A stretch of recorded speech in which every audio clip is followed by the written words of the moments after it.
Hello, નમસ્કાર વિદ્યાર્થી મિત્રો. આજે આપણે physical interpretation of psi and probability current ડેન્સિટીની ડિસ્કસ આપણે આજના લેક્ચર દરમિયાન કરવાના છે. તો બે વસ્તુ છે, એક તો સાઈ અને પ્રોબેબિલિટી કરંટ ડેન્સિટી. બરાબર. In previous lecture, we already discussed about the Schrodinger wave equation in one-dimensional and three-dimensional. તો psi એ એક વેવ ફંક્શન છે. એનો મતલબ એવો કે પાર્ટિકલ મળી આવવાની સંભાવના પ્રોબેબિલિટી દર્શાવતું એક વેવ ફંક્શન છે જે psi છે. એટલે કે પાર્ટિકલ મળી આવવાની સંભાવના કેટલી છે એ કંઈક એવું રિપ્રેઝન્ટ કરે અને જેને આપણે નામ આપ્યું છે વેવ ફંક્શન સાઈ. બીજું છે પ્રોબેબિલિટી કરંટ ડેન્સિટી. બરાબર. એ આખો આજેનો એક નવો ટોપિક જેવું છે કે જે તમે ક્યારેય અગાઉના ધોરણની અંદર ભણેલા નથી, પણ એની થોડીક બે મિક્સઅપની અંદર થિયરી છે. બરાબર. એ આપણે આજે અભ્યાસ કરવાના છે. The wave function is considered to be a measure of probability of finding the particle in a certain region of space. એટલે કે આપણે વેવ ફંક્શન જે છે એ વેવ ફંક્શન આપણે એવું કન્સિડરેશન કરી શકીએ કે કોઈ અમુક સ્પેસની અંદર, ચોક્કસ સ્પેસની અંદર પાર્ટિકલ મળી આવવાની એ સંભાવના ડિસ્ક્રાઇબ કરતું હોય છે. બરાબર. જેને આપણે wave function psi કહીએ છીએ. If the particle is definitely to be found somewhere in space, it means that probability integral must be unity. એનો મતલબ એવો કે પાર્ટિકલ જે આપણે સર્ટન સ્પેસ જે છે, અમુક રિજિયન જે છે એની અંદર ચોક્કસપણે આપણને પ્રોબેબિલિટી ફાઇન્ડિંગ પાર્ટિકલ જે છે ચોક્કસપણે એની અંદર મળી આવે છે. બરાબર. તો એનું ટોટલ ઇન્ટિગ્રલ એટલે કે ટોટલ વોલ્યુમ નો આન્સર આપણને કેટલામાં સ્પેસમાં પાર્ટિકલ છે જ એટલે પાર્ટિકલ મળી જ આવશે. બરાબર. એટલે મળી આવવાની સંભાવના થઈ ગઈ 100%. નથી મળી આવવાના પાર્ટિકલ એની સંભાવના 0%. એટલે કે પ્રોબેબિલિટી ઇન્ટિગ્રલ જે છે હંમેશા કેમાં હોય? યુનિટીની અંદર હોય. યુનિટી એટલે 1, એટલે કે 1 ની યુનિટીની અંદર હોય છે. In other words, the wave function must be normalize to unity. એટલે કે વેવ ફંક્શન જે છે એ નોર્મલાઇઝ ટુ યુનિટી હોય છે. However, this statement should be true for all the time. એટલે કે આ સ્ટેટમેન્ટ જે છે એ true for the all the time because the particle is definitely to be found. બરાબર. એટલે કે એનો મતલબ એવો કે જો એટલા એ રિજિયનની અંદર પાર્ટિકલ છે તો એ રિજિયનની અંદર પાર્ટિકલ આપણને મળી જ આવશે. Hence total probability has to be conserved. શું કહે છે? કન્ઝર્વડ. ટોટલ પ્રોબેબિલિટી હંમેશા એનું કન્ઝર્વેશન થાય છે. એનર્જી કન્ઝર્વેશન હોય, મોમેન્ટમ કન્ઝર્વેશન હોય. બરાબર. એવી રીતે આ પ્રોબેબિલિટી કન્ઝર્વડ છે. બરાબર. એ પ્રોબેબિલિટી ફાઇન્ડિંગ પાર્ટિકલ પ્રોબેબિલિટી જે છે એ આપણને મળી જ આવે છે. It means that psi and psi star must be independent of time. એનો અર્થ એવો કે psi અને psi star જે છે એ કેવા છે? ઇન્ડિપેન્ડન્ટ ઓફ ટાઈમ છે. એટલે કે ટાઈમ ઉપર ડિપેન્ડન્ટ લાગતા નથી. કોઈ પણ time, any time finding particle must be conserved. એટલે કે ટાઈમ ઉપર આધાર રાખતા નથી. કે ટાઈમ વેરિએશન થાય તો એ ચેન્જ થતું નથી. પ્રોબેબિલિટી તો અચળ જ રહે છે. એનું કન્ઝર્વેશન થાય છે એની ટાઈમ. એટલે કે ટાઈમ ઉપર ડિપેન્ડન્ટ નથી. That means independent of time છે. That means del upon del t, that is the differential operator, integration psi star into psi d tau. આ સ્મોલ વોલ્યુમ, સ્મોલ સ્પેસની આપણે વાત કરીએ છીએ એટલે ડી ટાઉ અને શું બચે છે ટી જેવું જે છે એને ટાઉ જાય છે, બરાબર. Is equals to integration differentiation operator હવે પછી છે del upon del T psi star psi del D tau is equals to 0, બરાબર. આ ઇક્વેશન નંબર 1 છે. હવે જે આ સ્ટેટમેન્ટ જે છે ઇક્વેશન નંબર 1 આપણને જે મળે છે એનું આપણે વેરિફિકેશન કરવાનું છે, બરાબર. તો નીચે એનું વેરિફિકેશન આપેલું છે, જો. Consider the Schrodinger equation. In previous lecture we already derived the Schrodinger equation and we discussed about the Schrodinger equation. આ ઇક્વેશન એ છે I h cut del psi upon del t is equals to minus h cut square upon twice m. આ જે symbol જે છે એ del છે, del અથવા અને નેબલા પણ કહેવાય, પણ આપણે ડેલ નોમેનક્લેચરનો ઉપયોગ કરશું. Del square psi plus V psi, equation number 2.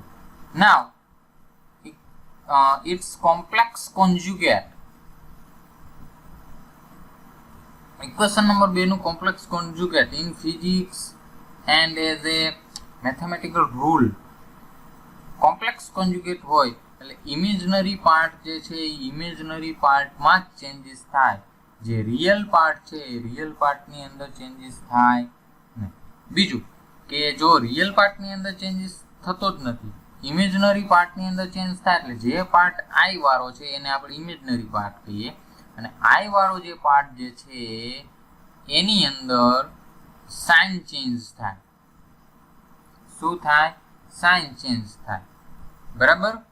એટલે કોમ્પ્લેક્સ કોન્જ્યુગેટ આનો આવો થાય, જો આઈ ઇમેજનરી પાર્ટ એટલે minus i h cut del psi હતું એની જગ્યાએ સાઈ સ્ટેર, સાઈનું કોમ્પ્લેક્સ કોન્જ્યુગેટ થાય સાઈ સ્ટાર, બરાબર. Del psi star upon d t is equals to minus h cut square, જો આ આઈ નથી એટલે રિયલ પાર્ટ છે, h cut square upon twice m nabla square સાઈનું psi star plus V psi star, equation number 3.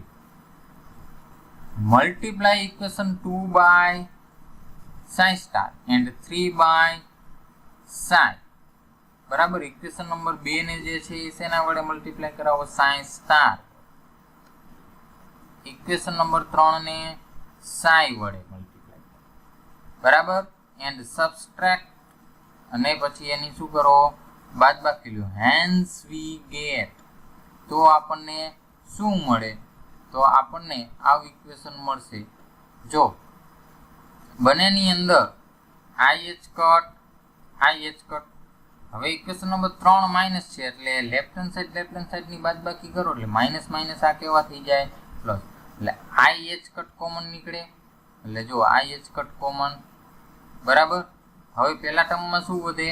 આને psi star વડે, equation number 2 ને psi star વડે ગુણાવવાનું છે, તો psi star del psi upon del T plus આને સાઈ વડે psi del psi star upon del T આવી ગયું, બરાબર. ઇઝ ઇક્વલ્સ ટુ એના બરાબર શું થાય? તો કે જો minus h cut square upon twice minus h cut square upon twice m, E common છે આટલું, એટલે એ પહેલા તો લેફ્ટ હેન્ડ સાઈડમાંથી કોમન લઈ લીધું, બરાબર. એટલે ઈ કોમન છે, જો આ કોમન છે, બરાબર. આ કોમન લીધેલું છે એ વસ્તુ છે. હવે અહીંયા કણે શું વધે? તો કે ઇક્વેશન નંબર 2 જે છે એને સાઈ સ્ટાર વડે મલ્ટીપ્લાય, તો શું થાય? Psi star nabla square psi, psi star nabla square psi. હવે આ માઇનસ નિશાની કોમન છે પણ આપણે બાદબાકી જ કરવાની કીધી છે, માઇનસ સબસ્ટ્રેક્ટ કરો, માઇનસ આને સાઈ વડે Sai nabla square psi star. હવે આ એક પ્લસ, આ પ્લસ છે, આમાંથી આ માઇનસ છે કારણ કે બાદબાકી કરશું એટલે માઇનસ થશે. હવે અહીં શું થશે? વી સાઈ સાઈ સ્ટાર અને સાઈ સ્ટાર વડ મળે minus V psi star psi, એટલે એ કેન્સલ આઉટ થઈ જશે, એટલે આ ટર્મ શું થઈ જાય? કેન્સલ આઉટ થઈ જાય, બરાબર. એટલે વધશે આવું કંઈક આપણને મળશે. Equation number 4. Therefore I h cut psi star del psi upon del t plus psi del psi star upon del t minus એટલે -1 કહેવાય, -1 એટલે i નો સ્ક્વેર, એટલે અહીંયા કણ હું લખું i square h cut square upon twice m, બાકીનું same it is psi star del square psi minus psi del square psi star, બરાબર. હવે શું થાય જો અહીંથી એક ih કટ અને અહીંથી ih કટ કેન્સલ આઉટ થાય, બરાબર. એટલે અહીં શું વધે ih કટ અપોન ટ્વાઇસ. હવે આને હું શોર્ટ ફોર્મની અંદર લખું છું જો del upon del T psi star into psi, બરાબર. તો હવે બંને આને ડિફરન્શિયલનો ઓપરેટર આના ઉપર ઓપરેટ કરાવો. આની જગ્યાએ મેં આવું લખેલું છે, બરાબર. અહીં તો મને આવું મળવું જોઈએ, તો હું આવું લખી શકું. તો પહેલા સાઇન સ્ટાર ને એમનું આના ઉપર ઓપરેટ કરાવો એટલે શું મળે psi star del psi upon del T મળી ગયું, પ્લસના પ્લસ સાઈ એમનું આના ઉપર ઓપરેટ કરાવો. ડિફરન્શિએશનનો રૂલ છે કે બંને ઉપર ઓપરેટ કરાવવાના હોય ત્યારે આપણે એવી રીતે ઓપરેટ કરીશું. સાઈ એમનું del psi star upon del T મળી ગયું, એટલે એને મેં આવી રીતે લખેલું છે. અહીં શું વધશે i h cut upon twice m, બરાબર. Psi star nabla square psi minus psi nabla square psi star is equals to i h square upon twice m એમનો. હવે આ બંને ટર્મ જે છે એ સેમ ઇટ ઇઝ જો આ રહી છે આ ટર્મ. હવે આ ટર્મ અને આ ટર્મ મારે એક ઇક્વેશન બનાવવા માટે હું આ ઇક્વેશનની અંદર કંઈક ફેરફાર કરું. આ જે છે એ તો મેં લખી નાખ્યું, બરાબર. હવે હું આટલી વસ્તુ ઉમેરું છું જો નીચે લીટી કરેલી છે એટલી વસ્તુ ઉમેરું છું, આ પ્લસ છે અને એમાંથી જેટલી વસ્તુ હું શું કરી નાખું છું બાદ કરી નાખું. એટલે શું કરું છું નેબલા સાઈ સ્ટાર ઇન્ટુ નેબલા સાઈ એટલી વસ્તુ મેં ઉમેરી, તો એટલી જ વસ્તુ મેં છેલ્લે બાદ પણ કરેલી છે. એટલે એનો મતલબ એવું કે મારે કોઈ ઇક્વેશનમાં હું +5 કરું છું અને પછી હું એટલા જ એ ઇક્વેશનમાંથી શું કરી નાખું છું -5 બાદ કરી નાખું, બરાબર છે. એટલે મને જે ઇક્વેશન છે એ જ ઇક્વેશન મને મળે છે. એવી જ વસ્તુ મેં આ જગ્યાએ કરેલી છે, તો એવું કરી શકાય, બરાબર. હવે h -ih cut square upon twice m નેબલા જે છે સોરી ઇક્વેશન નંબર 5, બરાબર. હવે નેબલાને બહાર લઈ લીધો અને કાઉન્સની અંદર આટલી વસ્તુ છે. એ કેમ લખ્યું એ હવે હું તમને સમજાવું. આમ ih cut square upon twice m એમનો. હવે જો નેબલા ઓપરેટર ઓપરેટ કરું તો મને આ ઇક્વેશન ઉપરથી ઇક્વેશન નંબર 5 ઉપરથી મને આ ઇક્વેશન મળી જવું જોઈએ, તો આ ઇક્વેશન હા તો નેબલા સોરી ડેલ હું ઓપરેટ કરાવું, નેબલાય પણ કહી શકાય પણ આપણે ડેલ, બરાબર. ડેલ હું ઓપરેટ કરાવું તો શું મળે પહેલા આના ઉપર તો કે del psi star del psi આવી ગયું. હવે આના ઉપર ઓપરેટ કરો સાઈ સ્ટાર એમનો પ્લસના પ્લસ સાઈ સ્ટાર ડેલ ને ડેલ સ્ક્વેર સાઈ આવી ગયું. આ માઇનસના માઇનસ સાઈ એમનો આને ડેલ જે છે આના ઉપર operate del square psi star આવી ગયું. હજી આવે પ્લસ પણ આગળ જ માઇનસ છે એટલે થઈ ગયા માઇનસ. આના ઉપર del psi into del psi star del psi into del psi star છે. એટલે ઇક્વેશન નંબર 5 સાચું છે. એટલે આવી રીતે એને લખી શકો. That means psi into psi star એટલે શું થાય રો થાય. એટલે del rho upon del T is equals to આને હું ચેન્જ કરી નાખું. સેકન્ડ ટર્મ જે છે ફર્સ્ટ લખવી છે, ફર્સ્ટ ટર્મ છે એ સેકન્ડ લખવી છે. એટલે નિશાની શું થાય માઇનસ નિશાની હું કોમન કરી લઉં, માઇનસ નિશાની બહાર આવે -ih cut square upon twice m del એમનો આ જે છે ઇન્ટરચેન્જ થઈ ગયું સાઈ ને del psi star minus psi star del psi, બરાબર છે. માઇનસના માઇનસ એમનો પણ ih કટ ટ્વાઇસ m અને આ જે છે બરાબર એને શું કહેવાય કરંટ ડેન્સિટી જે કહેવાય છે. જો વેર કરીને તમને જેની કિંમત આપેલી છે, બરાબર. એટલે જેની જગ્યાએ એ મૂકો તો આ ઇક્વેશનમાં શું થાય del rho upon del T is equals to minus del dot છે. અને જો આપણે અહીંયા કણ ઉપયોગ કરેલી સાઈ સ્ટાર ઇન્ટુ સાઈ એટલે row del rho upon del therefore આ બાજુ del rho upon del t same it is આ ટર્મ જે છે એને આ બાજુ લઈ આવો તો માઇનસ તો plus del dot j is equals to 0. Equation number 6. Equation number 6 is the equation of continuity in fluid dynamics. એટલે equation number 6 જે છે એને fluid dynamics નું continuity equation પણ કહેવામાં આવે છે. Integration the equation 6 over the all space. Equation 6 નું all over space ની અંદર integration કરો તો શું મળે તો કે del upon del t integration rho del tau કારણ કે small plus integration del dot j d tau is equals to 0. આનું સોલ્યુશન જે છે એપ્લાય ધ ગોસ થિયરમ આવે છે વેક્ટર એલ્જિબ્રાની અંદર ગોસ થિયરમ આવે એટલે કે તમારું વોલ્યુમ ઇન્ટિગ્રલ હોય તો વોલ્યુમ ઇન્ટિગ્રલમાંથી સરફેસ ઇન્ટિગ્રલમાં જવા માટે બરાબર ઓલ ઓવર સ્પેસ ઇન્ટિગ્રલ હોય તો સ્પેસમાંથી સરફેસ ઇન્ટિગ્રલમાં જવા માટેના ગોસ થિયરમની થિયરમ છે બરાબર એકવાર વેરીફાઈ કરી લેજો એના ઉપરથી ઇક્વેશન નંબર 7 આપણને મળે છે તો શું થાય del upon del t integration rho del tau plus ત્યાં સરફેસ s લખેલું integration over s j dot n cap ds is equals to 0. s means surface integral ds surface integral નું small direction vector represent કરે છે બરાબર.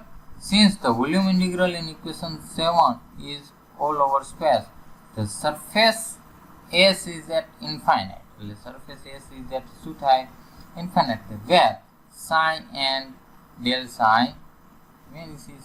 જ્યાં શું થાય sin અને del psi શું થઈ જાય છે વેનિશ થઈ જાય છે બરાબર.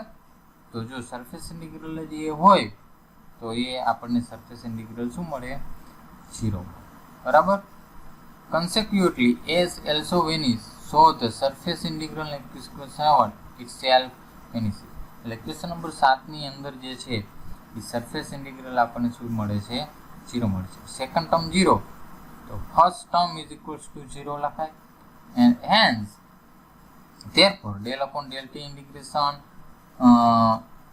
rho d tau is equals to 0 or rho ની જગ્યાએ sin star into sin મૂકો del upon del t integration sin star psi d tau is equals to 0. Equation number 8. So thus equation number 1 is verified. Equation number 1 પણ આવું જતું જો છે જે આપણે વેરીફાઈ કર્યું છે બરાબર છે. Now since the Schrodinger equation is a linear equation, a multiple of sin would also be a solution and we may choose the multiplicative constant such that એટલે કે એનો મલ્ટિપ્લિકેટિવ સસ્ટેન સિરીઝ ઓફ સોલ્યુશન આપણને હોય તો integration mode of sin square d tau is equals to 1. જે આપણે probability finding હંમેશા શું હોય 1 હોય કોઈ પર્ટિક્યુલર સ્પેસની અંદર પાર્ટિકલ મળી આવવાની સંભાવના કેટલી હોય 1 હોય યુનિટીની અંદર હોય છે એટલે એ આ બતાવે છે. Question number 9. Where the integration is over the entire space, equation 9 is known as the normalized condition. એટલે કે equation number 9 જે છે એને શું કહેવામાં આવે છે normalized condition પણ કહેવામાં આવે છે. If the wave function is normalized, ધારો કે ફંક્શન જે છે એ કેવું હોય normalized હોય, then mod of sin square d tau can be interpreted to represent the probability of finding the particle in the volume element d tau બરાબર. જો ધારો કે વેવ ફંક્શન સાઇન જે છે આપણું કેવું હોય નોર્મલાઇઝડ હોય જો નોર્મલાઇઝ હોય તો પર્ટિક્યુલર વોલ્યુમની અંદર એટલે કે ડી ટાઉ જેટલા વોલ્યુમની અંદર આપણને પાર્ટિકલ મળી આવવાની સંભાવના જે છે એ સંભાવના રિપ્રેઝન્ટ કરે છે અને સંભાવના હંમેશા કેટલી હોય છે યુનિટીની અંદર હોય છે. That means that is the 1 and equation 9 implies the fact that particle has to be found somewhere in space.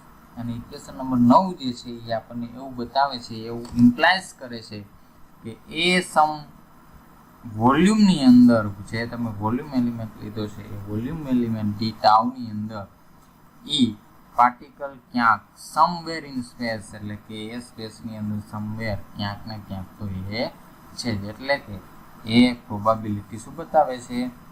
1 બતાવે છે, બરાબર, યુનિટીની અંદર હોય છે. That is the equation number 9 is called the normalized condition. બરાબર છે. Thank you.